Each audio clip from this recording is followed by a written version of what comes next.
Iran और Israel के बीच तनाव चरम पर है। वैसे तो दोनों देशों के बीच एक लंबे अरसे से 36 का आंकड़ा रहा है, लेकिन इस वक्त दोनों देश एक दूसरे के जानी दुश्मन बन बैठे हैं। पीछे मुड़कर देखें तो ईरान और इजराइल के बीच बड़ी इस तलखी की वजह कई है, लेकिन सबसे बड़ी वजह इजरायली हमले में ईरान रेवोल्यूशनरी गार्ड्स के जनरल रहे कासिम सुलेमानी का मारा जाना था। माना जाता है कि यहां से दोनों देशों के बीच तनाव बढ़ता चला गया।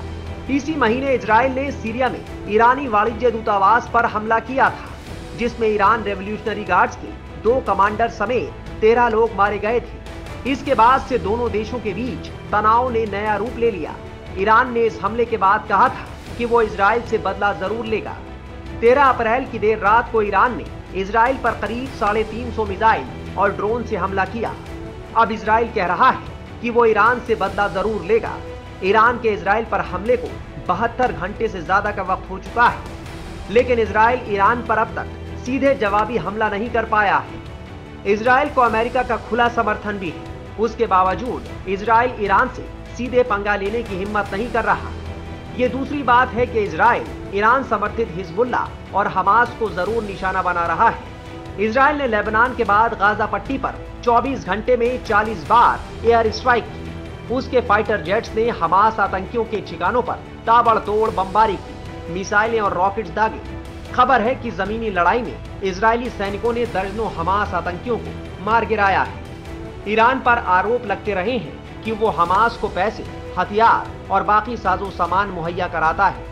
इसलिए इजराइल ने गाजा पट्टी में एक बार फिर हमास आतंकियों के खिलाफ ऑपरेशन शुरू कर दिया। ऑपरेशन के दौरान नुसरत कैंप के बाहरी इलाके में इजरायली सैनिकों ने हमास आतंकियों को ढेर कर दिया।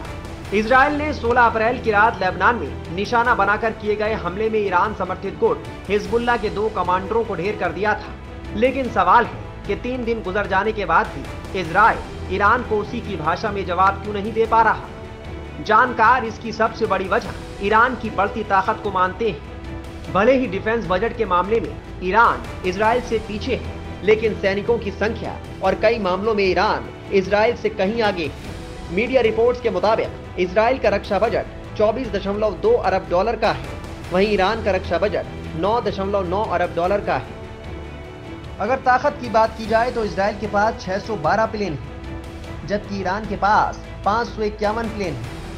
वहीं इजराइल के पास 2200 टैंक है, जबकि ईरान के पास 4071 टैंक है। जबकि इजराइल के पास 67 वॉरशिप है, जबकि ईरान के पास 101 जंगी जहाज है।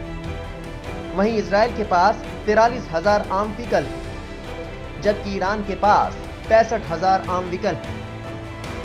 इसके अलावा ईरानी रेवोल्यूशनरी गार्ड्स की दुनिया की बेहतरीन फौजों में गिनती की जाती है। इजराइल के पास 1,73,000 सैनिक हैं, जबकि ईरान के पास ईरानी रेवोल्यूशनरी गार्ड्स के अलावा 5,75,000 एक्टिव सैनिक। इसके अलावा इजराइल के पास 4,65,000 रिजर्व सैनिक हैं, जबकि ईरान के पास 3,50,000 रिजर्व सैनिक। ईरान की नेवी इजराइल से ज्यादा ताकतवर है। ईरान के पास कुल फ्लीट 101 है, वहीं इजराइल के पास सिर्फ 67 है। इजराइल के पास परमाणु बम भी है, उधर ईरान के पास आधिकारिक रूप से परमाणु बम नहीं है। अगर दोनों देशों के बीच युद्ध और तेज होता है तो इसमें परमाणु बम के आधार पर फिलहाल इजराइल को बढ़त मिल सकती है। उधर इजराइल के साथ अमेरिका जरूर है, लेकिन अगर सीधे जंग हुई तो ईरान को रूस, चीन और नॉर्थ कोरिया जैसे बड़े ताकतवर देश खुलकर समर्थन दे सकते हैं। और शायद यही वजह है कि इजराइल ईरान से खुलकर पंगा नहीं ले रहा है। टाइम्स नाउ भारत डिजिटल की रिपोर्ट।